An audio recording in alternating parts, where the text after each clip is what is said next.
આજના વિડીયોમાં આપણે જાણીશું કે રામનવમી ક્યારે ઉજવાશે અને રામ જન્મ મહોત્સવની સંપૂર્ણ પૂજાવિધિ।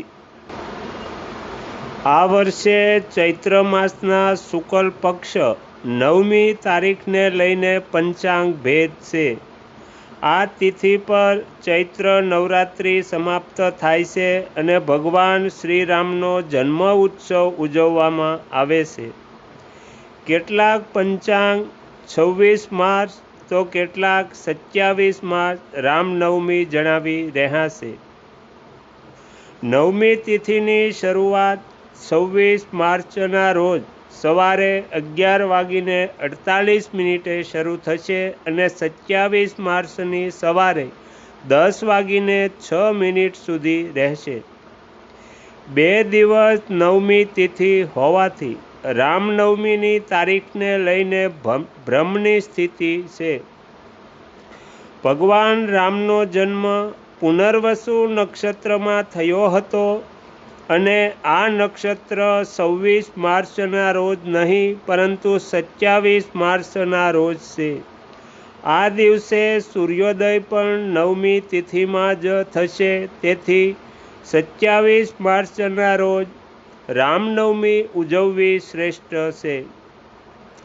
બીજી તરફ કેટલાક વિદ્વાનોનો મત એવો છે કે શાસ્ત્ર અનુસાર ભગવાન શ્રીરામનો જન્મ ચૈત્ર શુક્લ 9મીના બપોરે થયો હતો, તેથી જે દિવસે બપોરે 9મી તિથિ હોય તે જ દિવસે રામનવમી ઉજવવી જોઈએ।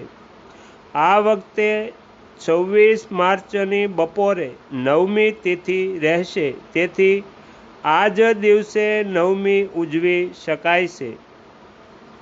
26 માર્ચના રોજ ચૈત્ર નવરાત્રિનો 8મો દિવસ છે। આ દિવસે માતા મહાગૌરીની પૂજા કરવી જોઈએ। 27 માર્ચના રોજ દેવી સિદ્ધિદાત્રીની પૂજા કરવી જોઈએ।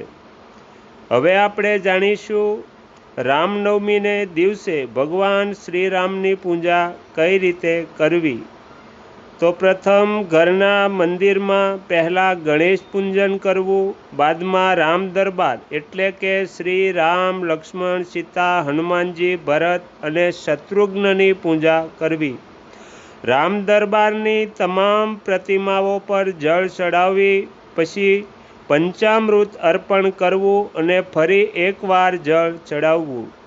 ભગવાનને હાર, ફૂલ અને વસ્ત્રો વગેરે પૂજન સામગ્રી ચડાવવી, સુંદર શૃંગાર કરવો અને મીઠાઈમાં ભોગ લગાવવો, ધૂપ દીપ પ્રગટાવી અને આરતી કરવી। પૂજામાં શ્રી રામ નામનો અને રામ રામાય નમઃ આ મંત્રનો જપ કરવો અને રામાયણના કેટલાક અધ્યાયો અથવા સુંદરકાંડનો પણ પાઠ કરી શકાય છે। પૂજનના અંતમાં ભગવાન પાસે ક્ષમા યાચના કરવી અને બધાને પ્રસાદ વહેંચવો અને પોતે પણ લેવો। આગળના વિડીયો જોવા માટે આ ચેનલને સબસ્ક્રાઈબ કરો અને જો આ વિડીયો પસંદ આવ્યો હોય તો લાઈક કરો।